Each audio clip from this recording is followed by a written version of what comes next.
ನಮಸ್ಕಾರ ವೀಕ್ಷಕರೇ, ನಿಮ್ ಮನೇಲಿ ಗಡಿಯಾರ ಎಲ್ಲಿದೆ ಅಂತ ನಿಮ್ಗೆಲ್ಲರಿಗೂ ಗೊತ್ತಿದ್ಯಾ?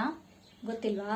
ಅಥವಾ ತಪ್ಪು ಡೈರೆಕ್ಷನ್ ಅಲ್ಲಿ ಏನಾದ್ರೂ ಹಾಕಿದೀರಾ? ತುಂಬಾ ತೊಂದರೆಗಳನ್ನ ಅನುಭವಿಸ್ತಾ ಇದೀರಾ ಈ ಒಂದು ಡೈರೆಕ್ಷನ್ ಇಂದ, ಈ ಒಂದು ಫೇಸಿಂಗ್ ಇಂದ? ಹಾಗಾದ್ರೆ ಸರಿಯಾದ ಕ್ರಮ ಯಾವುದು? ಇಲ್ಲಿ ತಿಳ್ಕೊಳ್ಳೋಣ. ನಿಮ್ಮ ಮನೆಯಲ್ಲಿ ಗಡಿಯಾರವನ್ನ ಯಾವತ್ತು ಉತ್ತರ ದಿಕ್ಕಿನ ಗೋಡೆಗೆ ಹಾಕ್ಬೇಕಾಗತ್ತೆ. ನಾರ್ತ್ ವಾಲ್ ಅಂತ ಏನ್ ಕರಿತೀವಿ, ಆ ಒಂದು ಗೋಡೆ ಮೇಲೆ ನಿಮ್ಮ ಗಡಿಯಾರವನ್ನ ಹಾಕ್ಬೇಕು. ಅದು ದಕ್ಷಿಣವನ್ನ ಮುಖ ಮಾಡಿ ನೋಡ್ತಾ ಇರೋ ಹಾಗೆ ಇರ್ಬೇಕು.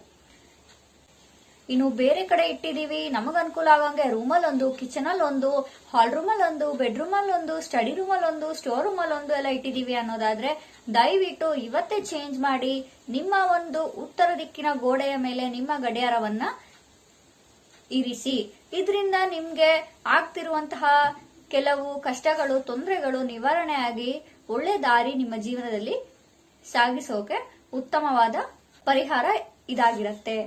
ಚೇಂಜ್ ಮಾಡ್ತೀರಾ ಅಲ್ವಾ? ಕಮೆಂಟ್ ಮಾಡಿ ಯಾರೆಲ್ಲ ಚೇಂಜ್ ಮಾಡಿದೀರಾ ಅಂತ. ಹಾಗೆ ಯಾರೆಲ್ಲ ಯಾವ್ಯಾವ ಜಿಲ್ಲೆಯಿಂದ ನೋಡ್ತಾ ಇದ್ದೀರಾ ಅಂತ ಕಮೆಂಟ್ ಮಾಡಿ. ಧನ್ಯವಾದಗಳು. ಆತ್ಮ ನಮಸ್ತೆ.